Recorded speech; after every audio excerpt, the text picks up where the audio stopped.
Sayyidina Ali itu masyhur, dia punya musuh besar namanya Muawiyah. Karena permusuhan ini tidak bisa dihindari. Jadi kalau dalam fikih Islam ini anak-anak saya ajari fikih. Kalau orang mukmin membunuh orang mukmin itu hukumnya dosa besar apa kecil? Besar. Itu di bab kisos. Tapi orang fikih itu unik. Di fikih itu ada kitab usial namanya. Di takrib ada kitab usial. Dan di situ ada penjelasan mangkutila dunamali fahuwa syahid.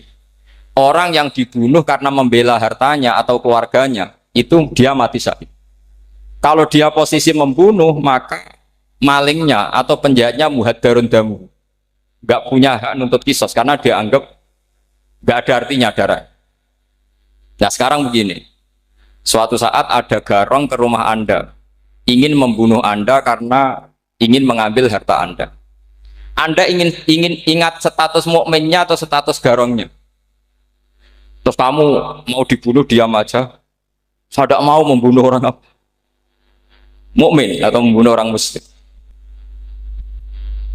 Nah, kesulitan yang dialami Sayyidina Ali seperti itu. Orang-orang Khawarij cara berpikir Ali ku geblek. Wong mukmin kok pengen mateni mukmin. Muawiyah ya geblek pisan. Wong mukmin kok pengen mateni orang. Padahal suasana sudah kacau. Ketika seorang penjahat mau membunuh yang punya rumah dan yang punya rumah ingin membunuh penjahat, itu namanya mukmin bentrok sama orang mukmin. Apa orang benar sahibul hak ingin mempertahankan haknya? Tidak sampai saya tanya. Itu sahibul hak, yaitu yang punya rumah ingin mempertahankan haknya. Meskipun dalam duel ini kadang terjadi pembunuhan. Nah di sini ini ya, ulama ahli sunnah menyebut masalah ijtihadiyah. Kelompoknya Sayyidina Ali mempertahankan nyawanya meskipun dengan cara membunuh pasukan Muawiyah. Pasukan Muawiyah juga mempertahankan nyawanya meskipun harus membunuh pasukan Ali. Zaman itu susahnya ijtihad seperti itu. Tapi orang Khawarij cara berpikir enggak, ini biang keladi masalah itu Ali sama Muawiyah. Mereka malah rapat, ya sudah dua-duanya bunuh saja. Ya masyhur tuh, akhirnya Sayyidina Ali dibunuh oleh orang Khawarij. Makanya ini penting ya, pentingnya ngaji seperti ini. Jadi kamu harus dilatih berpikir nubuwah. Ya, dilatih berpikir apa? Nubuwah disebut al-ulama warasatul. Meskipun dengan cara yang ekstrim, tapi pikirannya saja, jangan perilakunya. Saya punya contoh sekian kasus, sekian tragedi. Misalnya begini. Saya itu dulu punya teman, dia soleh, bisa baca Fathul Mu'in.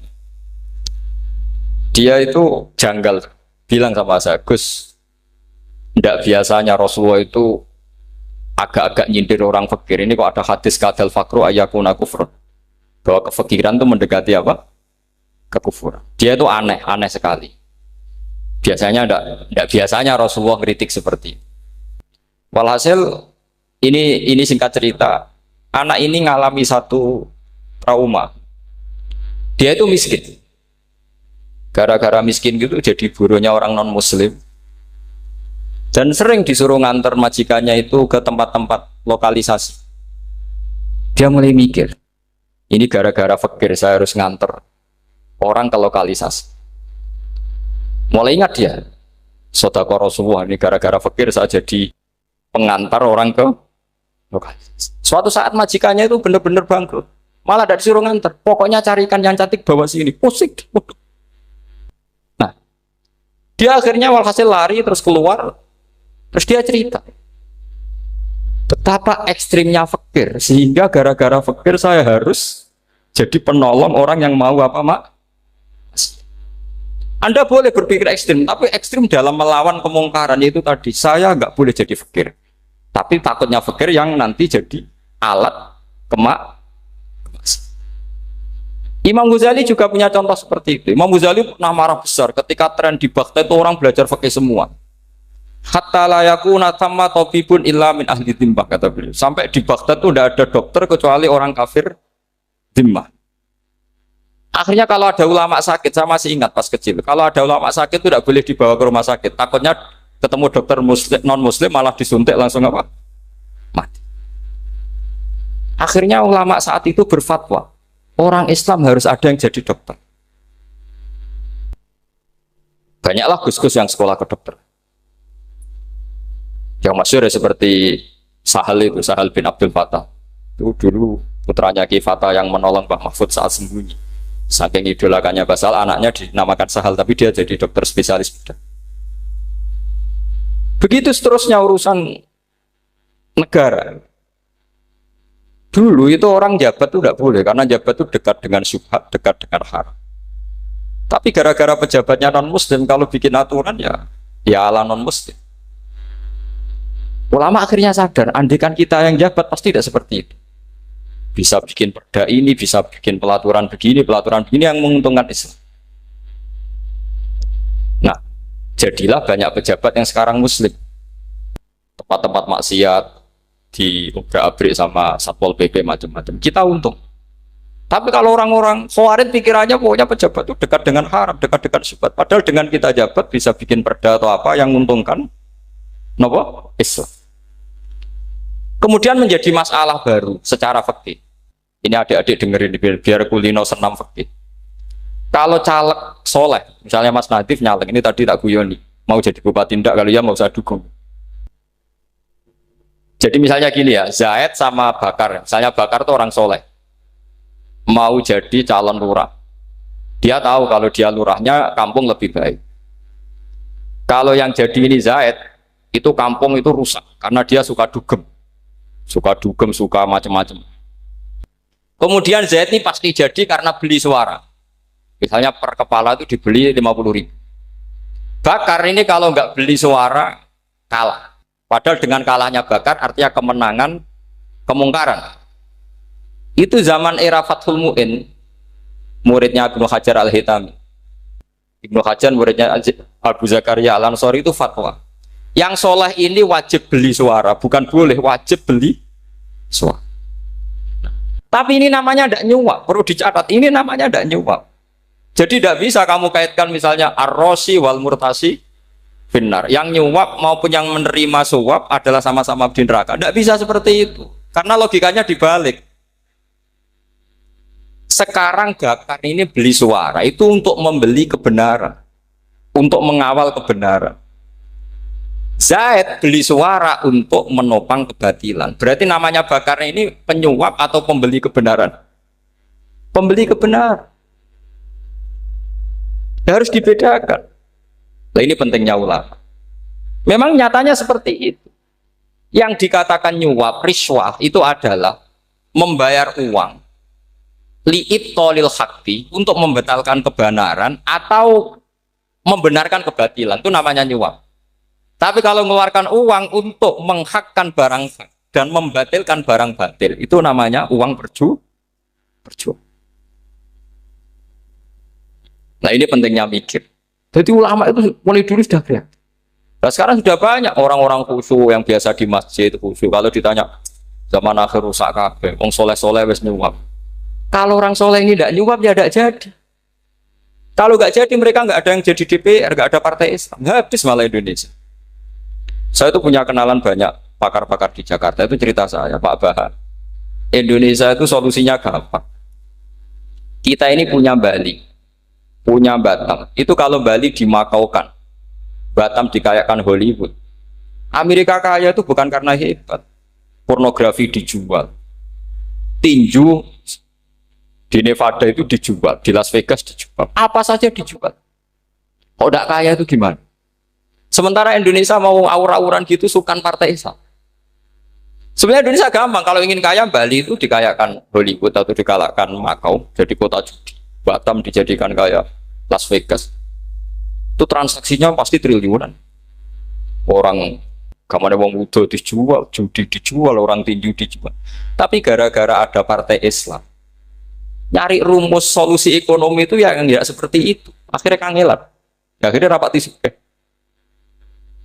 Tapi barokah tetap barokah partai apa? Yang menangnya caleg-calegnya rata-rata ya beli. Kalau tidak beli habis. Saya bukan menghalalkan nyuap, enggak. Kalau nyuap tetap haram ila yaumil qiyamah. Tapi kalau suratul masalah seperti ini kamu mengatakan suap itu beda. Ini suratul masalah yang tidak ada kaitannya dengan asal lawannya batil, kecuali lawannya sama-sama hak. Dua calon di kampung itu soleh sama soleh. Ini yang soleh bayar nggak boleh karena siapapun yang jadi soleh. Itu tidak boleh. Makanya kalau cari musuh yang dolim biar halal ya. Sekarang ya seperti itu. Kamu biasa heroik, biasa ngasih kiai kamu, ngasih hadiah kamu, biasa ngasih ibu kamu uang. Ternyata ibu kamu setelah kamu kasih uang, dikasihkan adik kamu atau kakak kamu yang nggak pernah kerja, terus kamu marah-marah, ini tidak adil. Saya yang memberi nggak dikasih, ini yang nggak kerja dikasih terus. Loh, kamu biasa jadi pahlawan kok turun kelas menjadi apa? Pasien. Kamu milih jadi pahlawan apa pasien? Pahlawan. Jadi sebetulnya faham-faham ekstremis ini dari kegoblokan. Dari kegoblokan berpikir nubuwah sehingga tidak punya rasa ibadah. Nah ini yang menjadi orang-orang ekstrim. Jadi korban pertama ekstremitas itu bukan sahabat tapi Rasulullah Shallallahu Alaihi Wasallam, yaitu Nabi dibilangin oleh mereka, "I'dil ya Muhammad, kamu kalau bagi harus adil." Pikiran mereka kalau adil sama rata sama. Jadi kalau pakai pikiran itu, saya minum di sini itu haram. Mau ndak ikut bikin kok minum. Enak tamu, toko-toko mangan, sing masak kangelan nuru. Itu jadi edan bareng. Itu sama seperti kasusnya Bahram Al-Majusi. Dia itu seorang raja kaya, punya anak cantik. Dipikir-pikir, anakku ayu dirabi nang liya rugi, sing gedhekno aku sing rumah aku dirabi wong liya. Maka dia berpikir mau dinikahi sendiri. Karena tadi melihat Mas Nadif ya orang Kenya tadi, apa Nigeria. Malah gak layak itu maksudnya orang. Ini Mas Nadif ini termasuk harus mendukung gerakan tidak ekstrim. Nyawanya masih itu karena barokahnya beliau agak-agak gitu. Tapi nggak sampai liberal ya, agak-agak pokoknya itu. Karena ketika ada gerakan ekstrim di Mesir, itu termasuk dia DPO. Ternyata setelah ada intelijen, beliau pas buka itu nggak makan dulu tapi rokok dulu. Wah, ini mesti orang sekuler, tidak ekstrim. Akhirnya nyawanya sampai sekarang itu barokahnya rokok pas iftar itu pas. Nah, tanya ini masih hidup, iya Mas? Ya pernah sepuh sama saya. Jadi pikiran-pikirannya Bahram itu seperti itu. Walhasil akhirnya Bahram itu menikahi anaknya sendiri. Masyhur itu dalam cerita. Jadi ceritanya itu ada seorang wali tidur di Masjid Haram sama Rasulullah, ditemuin gitu. Terus kata Rasulullah, salam saya untuk Bahram Al-Majusi. Ternyata dicari-cari nggak ada Bahram lain kecuali Bahram yang berdua, bahkan anaknya sendiri mau dinikahi. Ya cara berpikir karena seperti itu. Kalau kita berbuat banyak harus dapat. Itu bahaya. Bahaya sekali karena kalau dalam teori beragama itu al-yadul ulya khairum minal yadis sufla. Kalau biasa ngasih ya ngasih saja, itu heroik. Itu bagus. Jangan biasa ngasih sekarang bermental apa? Pas. Makanya saya itu kalau ngajar di pondok yang dulu pernah saya belajar di situ atau yang pernah sepuh itu, dikasih itu bingung. Karena saya ya masih waras itu. Jadi kalau dikasih itu bingung. Tapi banyak juga guru-guru yang dulu ngaji lama setelah ngajar di pondok alma maternya nuntut. Itu saya tidak tahu itu. Itu sudah ada agak-agak kayak itu tadi. Walhasil si Bahram tadi itu, ini cerita harus saya teruskan karena nggak boleh diputus. Dapat salam dari Rasulullah. Ternyata di balik nakalnya dia itu pas mau bulan pertama, malam pertama itu ada seorang janda sepuh ke situ. Ganggu dia tentu ya. Ketika dikejar pulang lagi sampai 3 kali. Dia tanya, kenapa Bu kamu begitu? Katanya, saya ini anak-anak saya kelaparan. Kalau saya pulang anak-anak saya nangis minta makan. Saya ingin minta Anda. Tapi setelah saya ingat Anda ini majusi, saya mukmin, saya mukminah, saya pulang. Ya sudah Bu, kamu di rumah saja. Nanti saya kirimi makan. Dikirimi sendiri, padahal dia seorang raja, orang kaya. Barokahnya itu dia dikasih tobat sama Allah. Dan paginya ketemu tamu yang mengirimkan salam dari Rasulullah SAW. Akhirnya Bahram ini menjadi muslim.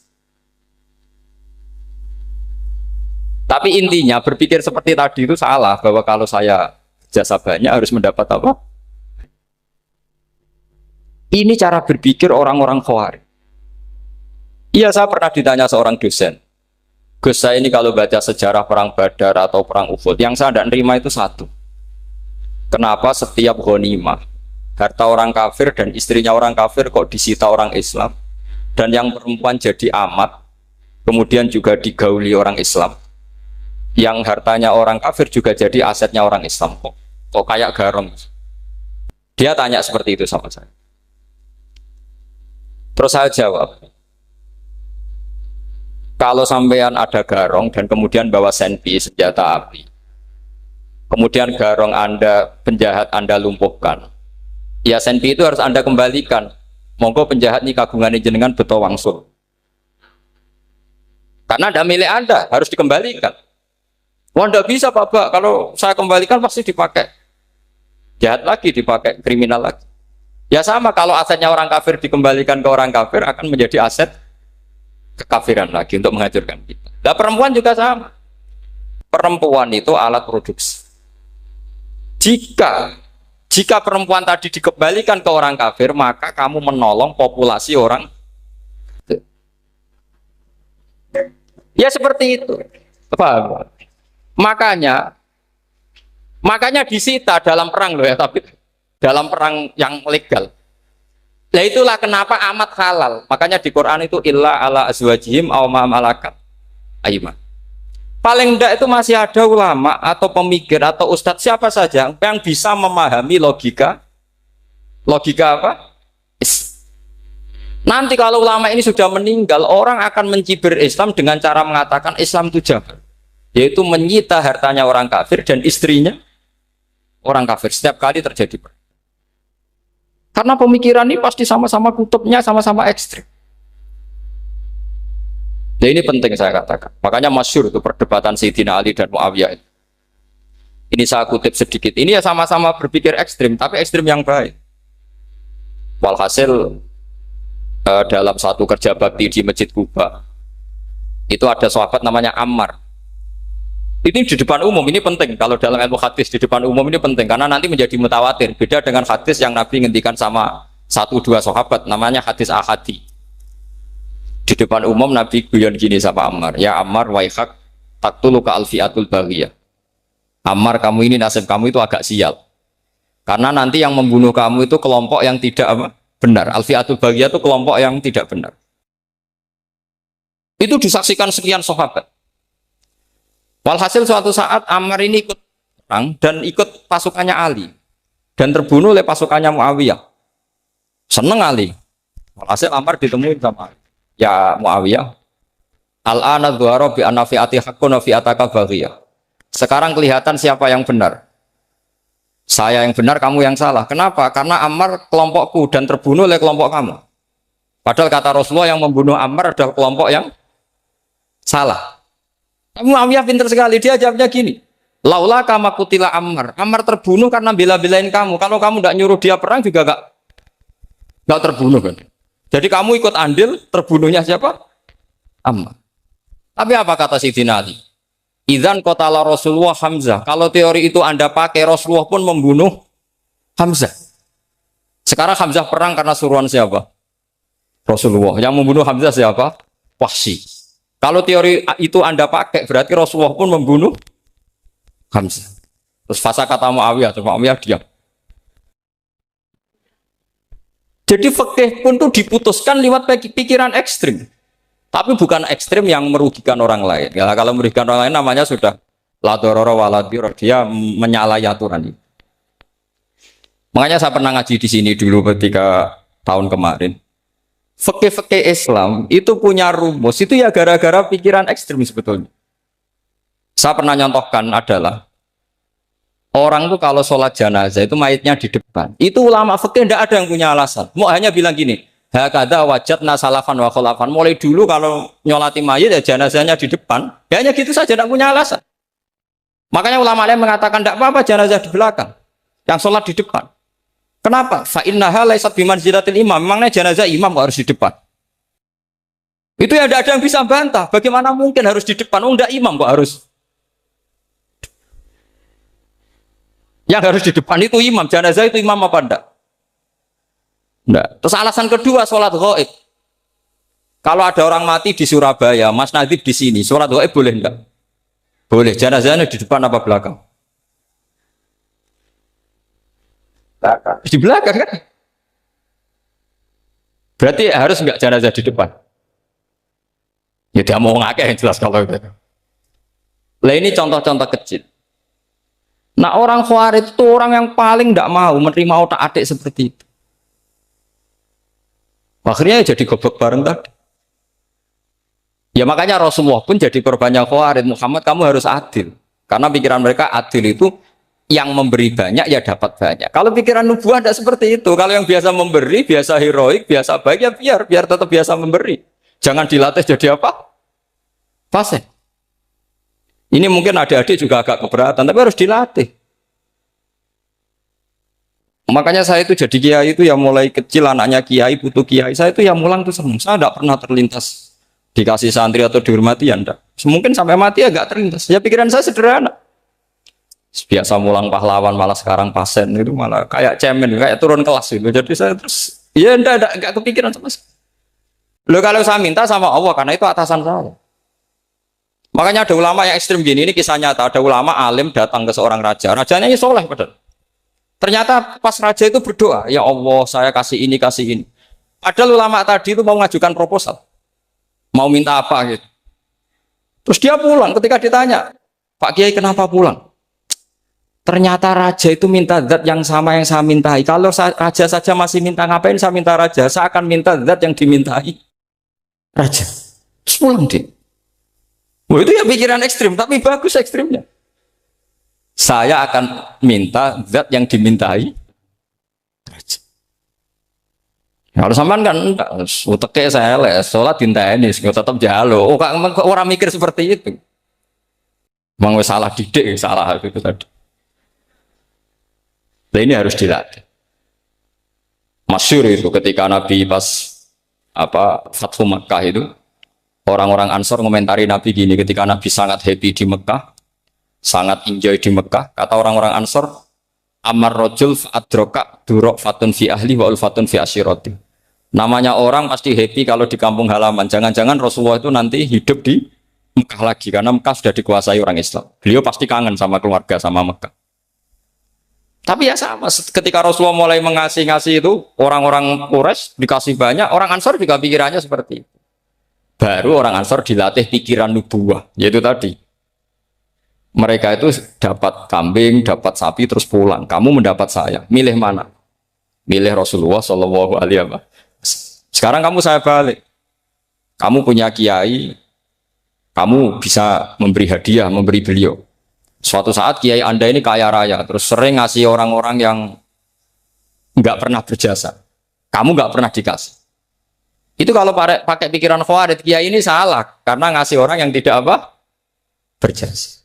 Tapi kalau kamu pakai pikiran nubuah, enggak. Alhamdulillah saya tetap istiqomah memberi kiai itu. Dan alhamdulillah nggak dibales. Semoga balasannya di akhir. Ya sudah seperti itu.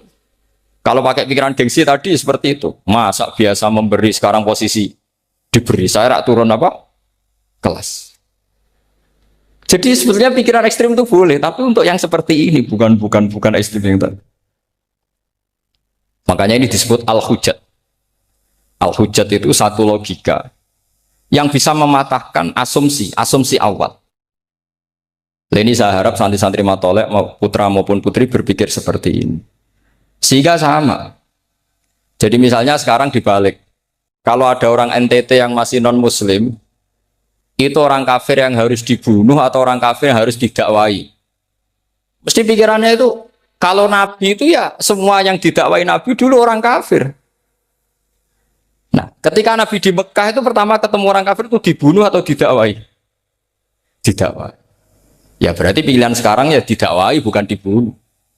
Nah soal perang itu perang itu beda dengan membunuh. Ada janjinya, ada macam-macamnya, terus nggak ada solusi, itu baru ada apa? Jadi kalau sudah dibalik-balik gitu, makanya kata ulama-ulama, Khawarij itu pasti salah. Pasti salahnya adalah kalau orang nggak benar ya dibenarkan, bukan dibunuh. Kalau setiap orang kafir dibunuh, Nabi kapan jadi nabinya? Karena orang kafir habis. Jadi metode bil hikmati ada, metode hasanah ada, karena orang kafirnya sudah apa?